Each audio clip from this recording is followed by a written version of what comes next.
It's 2016, I'm 19 years old, and it's time for another crack at the Miller World Annual Talent Search. This will be the second and, now in hindsight, final year of the competition. The year prior, I submitted a Chrononauts short story that was not chosen, much to my disappointment. Be sure to watch my last video to get up to speed on the talent search details and get the scoop on my script if you missed it. This go-around, the Miller World property I was going to tackle was Huck, a new IP that had just wrapped up its first volume. The only requirements for this submission was the short story had to take place before the latter events of issue 1, and it needed to be no more than 5 pages. I'd finished scripting the first volume of my graphic novel series Seasons by this time, so I felt more confident about my writing abilities. Whereas my Chrononauts script was too busy and all over the place, my Huck story was going to stay small to fall in line with the set tone of the title. Was 19-year-old Nandor Foxhole going to make the cut and prove himself as a comic book writer? Can I even read what I wrote when I was 19 and not end up being embarrassed? Stay tuned.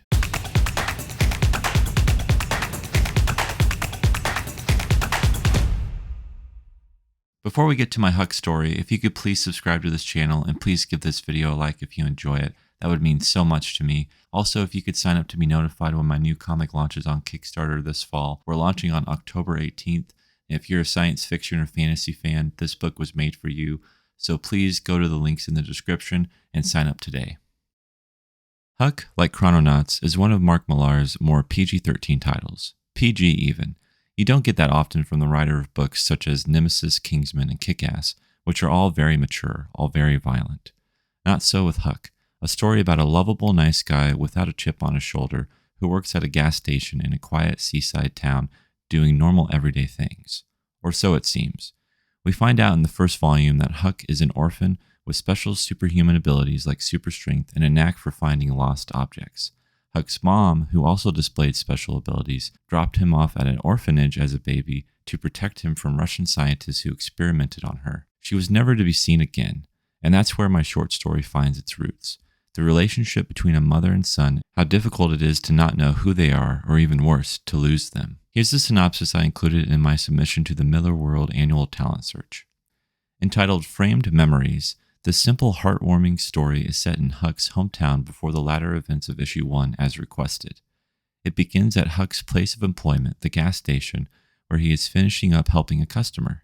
Suddenly and unexpectedly, a ripped photograph finds its way to the gas station and piques Huck's curiosity. He picks up the ripped photograph, it is currently torn in two, and believes the woman in the image is of Annie, a young woman who lives in the neighborhood. This woman is hugging what looks like to be a little girl, and they appear to be at a park. Although suspicious of how the photograph ended up where it did, Huck does the good duty of returning the photo to Annie, laying it on her porch for her to find.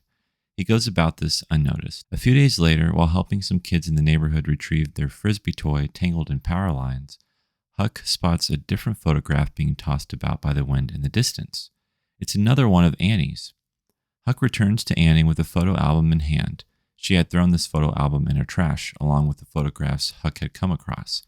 Huck dug in the trash to find this photo album. Through a conversation between Huck and Annie, it is revealed that Annie's mother had died a few weeks earlier, and the pain of these photographs, hence the title Framed Memories, were too much for her to bear. So she threw away the photo album, trying to get rid of any trace of those happy memories that now only brought heartache. It is also revealed here that the woman in the ripped photograph is Annie's mom, not Annie herself. The little girl in the image is actually an 11-year-old Annie. This case of mistaken identity on Huck's part brings a smile to Annie's face as well as some comfort. The short story concludes with Annie asking Huck if he has any memories of his mom, despite only being an infant when she left him. Huck responds with, "Well, it's fuzzy, but there is this one," and the tale concludes, leaving the reader curious about what Huck's next words may be. I regret to inform you that my Huck script did not make the cut for the 2017 Miller World Annual, and that really saddens me. I'm not going to lie, I'm very proud of this script. It's much better than my Chrononauts story from the previous year. I think the dialogue can use some trimming and tweaking, and for some reason I chose to make each page 5 to 6 panels, so there's a lack of variety pacing-wise, but the plot is solid, and part of me still wants to partner up with an artist just to see it be brought to life. Huck is doing what Huck does best, treating people with kindness and helping the neighborhood in times of need. This leads to Huck becoming a shoulder to lean on for a person struggling with untold masses of grief. I still chuckle to myself as I read the interaction Huck has with Miss Winkle, a cute elderly woman at the gas station on page 1. "Oh, you're a darling, dear Huck. always taking care of me and old Rosie here, referring to her automobile. It's no trouble, Miss Winkle.